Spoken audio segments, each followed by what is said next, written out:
30 ஆண்டுகளுக்கு மேலாக பயன்படுத்தி வந்த பள்ளிவாசல் இடிக்கும் பணி தொடங்கப்பட்டது.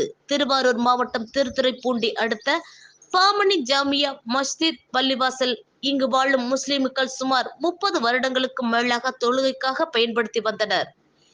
இது முன்னாள் ஜமாத் தலைவர் எம் ஜஹாமைதீன், செயலாளர் SMY ஃபாரக் தலைமையில் கட்டப்பட்டது. தற்போது கட்டிடம் பழுதடைந்து மழைக்காலத்தில் தண்ணீர் கசிவு ஏற்படுவதால் புதிய பள்ளிவாசல் கட்ட வேண்டும் என ஜமாத் கூட்டத்தில் தீர்மானம் நிறைவேற்றப்பட்டு அதற்கான முன்னேற்பாடுகள் கட்டிட குழு தலைவர் SMY ஃபாரக், செயலாளர் தௌஃபீக் மற்றும் கட்டிடக்குழு உறுப்பினர்கள் மும்முரமாக செய்து வந்த நிலையில் இன்று பழைய பள்ளிவாசலை இடிக்கும் பணி தொடங்கப்பட்டது. புதிதாக கட்டப்பட உள்ள பள்ளிவாசல் கட்டுமான பணிக்கான நிதியை அனைத்து ஊர் ஜமாத்தாரர்களும் மற்றும் பொதுமக்களிடமிருந்து நன்கொடையாக பெறுவது என தீர்மானிக்கப்பட்டுள்ளது.